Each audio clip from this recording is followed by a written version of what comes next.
What's going on, everybody? Happy Thursday to you. It's your boy Clint from the Die Hard MMA podcast. This is the total takedown for UFC 290. Let's break this thing down. Overs and unders. Kicking off our first fight of the night, we've got Esteban Ribovics taking on Whittaker with a 2.5 total. The over 2.5 is plus 155. The under 2.5 is stacked at minus 185 here. They are not expecting this thing to go the distance, and I kind of agree. Whittaker promoted to BJJ black belt. Esteban obviously has zero takedown defense whatsoever. Willa seemed to have a little bit of a gas tank issue at 145. We will find out if the 155 move helps that or hurts that, but I think Esteban has some serious pop in his hands on the feet. So does Whittaker.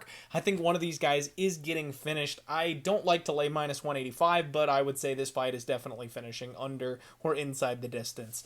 You've got Jesus next up. Aguilar taking on Shannon Ross, another 2.5 total here. The over is plus 125. The under is minus 145. And this one is a little bit interesting. I would lean to the under mostly because of the way that Shannon Ross fights, but Jesus Aguilar has actually been a really durable fighter over the course of his career. He has been submitted. However, Shannon Ross is more of a work with the hands kind of guy. He also can wrestle in this spot. He's got back-to-back losses under the UFC banner. He's going to be looking to get a win. Hot take, maybe we see some grappling and this thing goes over. Both these guys absolutely could come out, step on the gas, and have this fight be a one-round brawl. However, I'm worried that Aguilar doesn't have the power to actually finish Shannon Ross on the feet, so short of Ross shooting a bad takedown and Aguilar getting a guillotine, or Ross maybe knocking Jesus Aguilar out, which I'm not sure he's got the power to do either, this thing might actually squeeze over. Not a total I'm interested in. Terrence Mitchell takes on Cameron Simon. We've got a 1.5 total here. The under 1.5 is juiced to all the way to minus 170. That sounds insane. However, Terrence Mitchell is a round one fighter on the Alaskan regional scene. That seems to be all he does. He comes out guns blazing, looking for the kill every single fight, and he's kill or be killed from that spot.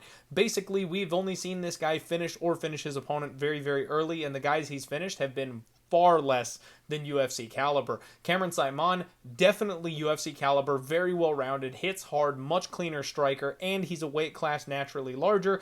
Even though Terrence may have some of the height and reach advantage in this spot, Simon is used to competing at this weight class. I'm definitely going to say under 1.5. I don't like the minus 170, but I got a hard time seeing this fight get out of the first round. Marcin Prachnio takes on Victor Petrino. Another 1.5 total next. Over 1.5 is plus 120. Under 1.5 is minus 140. And I'm struggling a little bit with this one from a totals perspective because Victor Petrino has all the power in the world. He can absolutely flatline Marcin Prachnio. In fact, the last fight he was in under the UFC banner, the shots he landed would have absolutely collapsed Marcin Prachnio. Marcin Prachnio does have some decent kicks. He absolutely destroyed Will Knight's leg, so there's some opportunities for him to maybe hurt and buckle Vitor Petrino a little bit, but I think Victor Petrino is the kind of guy that will walk through that damage and make you eat a bomb for your troubles. So I want to say under, but if Marcin Prachnio either avoids the big shot or we get a lot of grappling in this kind of a fight, it's another one that could just kind of squeeze over that 1.5. I don't like it whatsoever. I'm not betting over 1.5 because I do think Prachnio gets chinned in that very first round, but when only one guy has the finishing equity in the first round, I don't want to lay minus 140 for an under. I'd rather take Victor Petrino by knockout. Edgar Chairez takes on Tatsuro Taira in the next fight, another 1.5. The over 1.5 is plus 105. The under 1.5 is minus 125. And I'll say under 1.5 minus 125, but it's right on that questionable line. Edgar Chairez was tough, man. He fought Clayton Carpenter in his UFC Dana White's Contender Series fight, and he seemed to do pretty well in the grappling. In fact, he got up extremely quickly, and it wasn't until the game plan shifted to leg kicks that he lost that fight. If it was going to be a takedown, sprawl and brawl boxing type of fight, he probably would have ended up winning that, maybe even knocking out Clayton Carpenter. So Tatsuro Taira is going to be very, very careful here in this spot. He's a much slicker grappler, but there's always the chance that this kid is not who we think he is on the feet because he has yet to be tested there, and someone like Edgar might chin him. So I will say under 1.5 in this spot, expecting the Tatsuro Taira early sub, but don't be shocked if he gets some back control time, or even if this is a bit of a slower paced striking matchup and it squeezes up and over. Not betting that one either. Alonzo Menifield takes on Jimmy Crute in the rematch. Totals 2.5. Over 2.5 plus 220, under 2.5 minus 270. That may have some people a little bit confused based on what we saw in the first fight. It went all 15 minutes to a decision. However, I think there's several times in that fight that it probably could have been stopped, or maybe one tweak or adjustment, and it would have been stopped. So I like the under 2.5 here in this spot. I am fully expecting violence again here in this fight.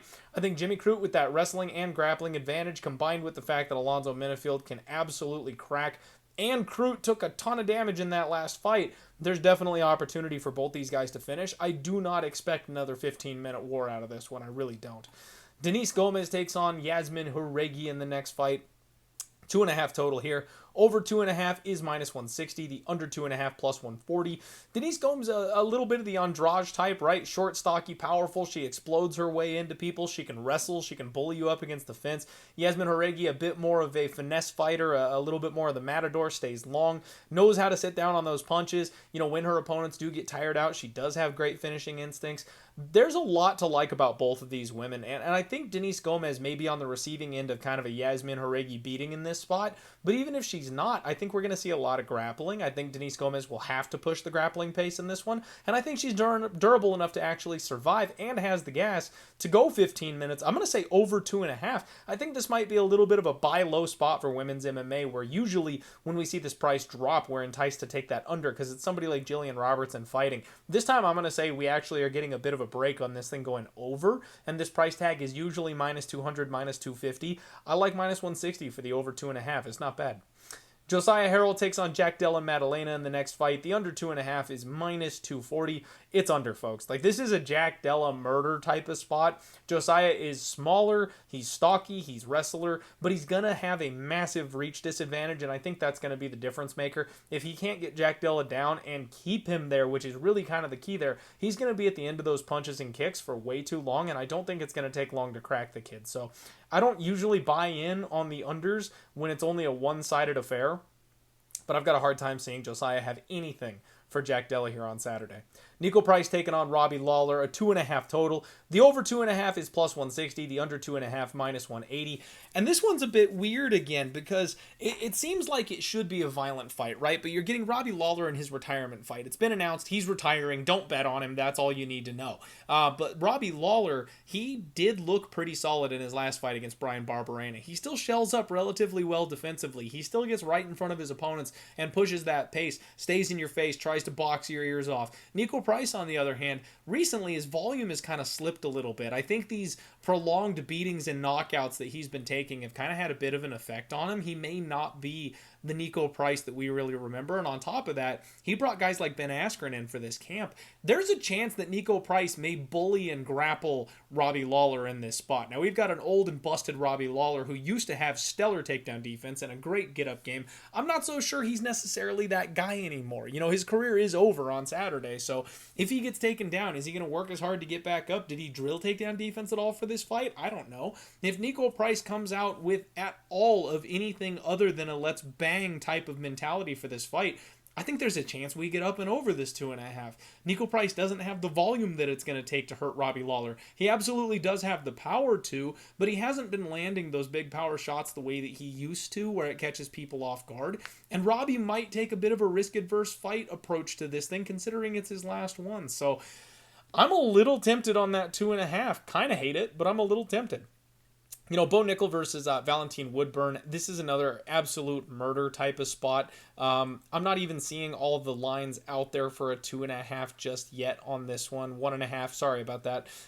It looks like some of these books haven't even bothered opening the total yet here on this one because it's been a rebooked fight. I'm assuming it's a 1.5, and I'm assuming it's chalked very heavily to the under. And again, it's one where do you just kind of line up, salute, and give your money to the bookies, understanding that this is going to be a round one Bo Nickal beating? Or do you try and spin this thing just a little bit and send it over 1.5? It was probably a decent plus money spot here, hoping that this kid, Val Woodburn, can hang on for a round and a half and survive the beatdown that Bo's going to give him.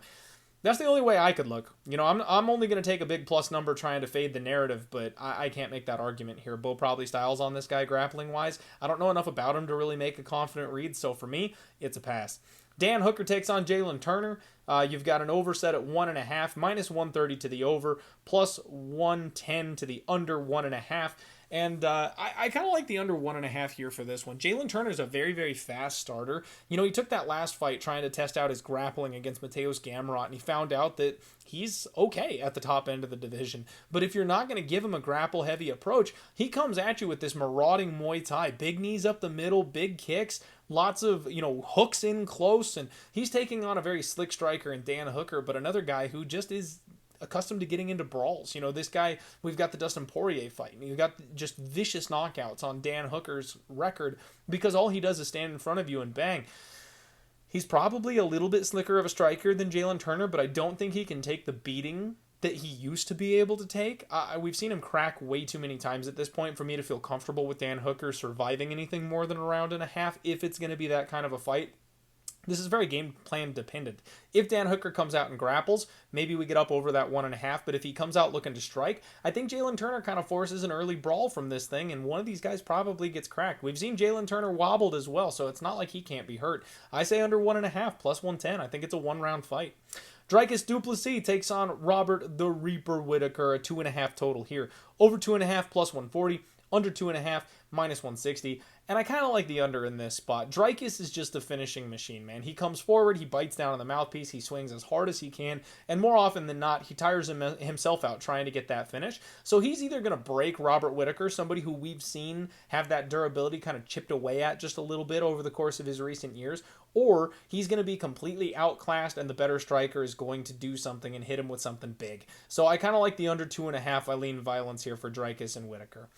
Alexandre Pantoja takes on Brandon Moreno in the trilogy fight here for Brandon Moreno in your co-main event. 3.5 is the total. Over 3.5, minus 170. Under 3.5, plus 145. We talked about this last week with the Sean Strickland under, and that is, ladies and gentlemen, a missed opportunity. I talked about the under in that fight, and I absolutely should have taken it. Instead, I just went with Abus and cost myself some cash.